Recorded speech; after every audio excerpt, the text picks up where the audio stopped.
Millions of years before the arrival of the mighty Tyrannosaurus rex, another fearsome dinosaur, the Gnathavorax, roamed what is now southern Brazil, ripping apart its prey with sharp teeth.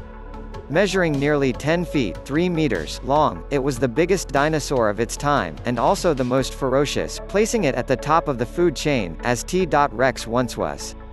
Basically, the Gnathavorax cabreri was the king of Triassic Park, if you will, as the dominant creature of the pre-Jurassic period that began roughly 250 million years ago. In the Triassic ecosystem, it held a place similar to what lions have today, says Rodrigo Temp Muller, a 26-year-old paleontologist at the Federal University of Santa Maria.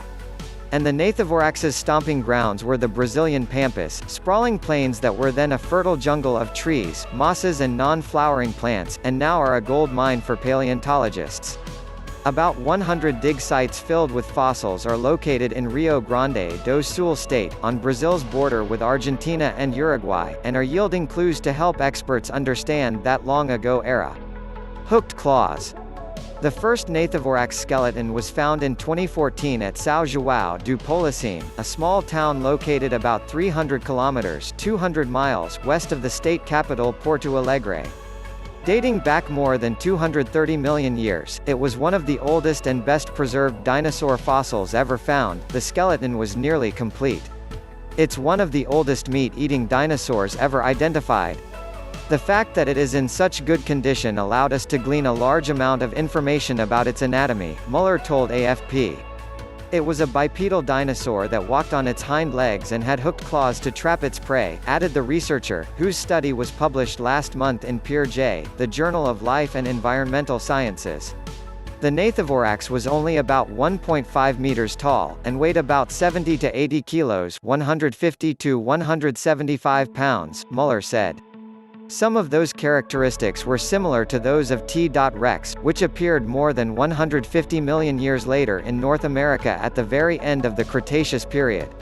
That dino could grow to more than 12 meters, but it was not a distant cousin to the Gnathavorax, which instead belongs to the Herrerasauridae family of dinosaurs of the Triassic period. It appears to be more closely linked to other species whose fossils were found in Brazil and Argentina. During the Triassic era, the continents were not separated as they are now, and dinosaurs were smaller than those that would follow in the Jurassic and Cretaceous periods.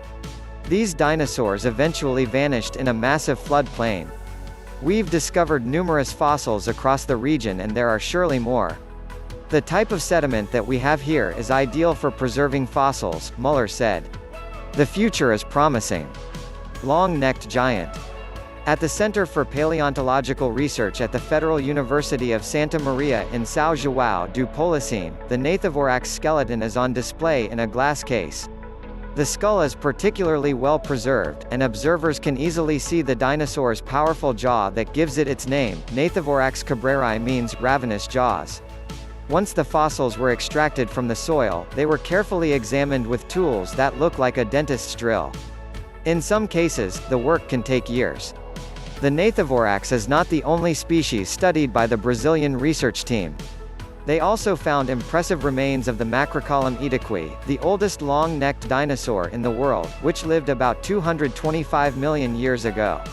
Those fossils were found in 2012, on a vacant lot along a road in Agudo, about 20 kilometers outside São João do Polocine.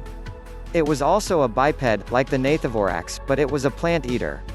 Its teeth were adapted to eating plant matter, which it went to find high up because of its long neck, Muller said.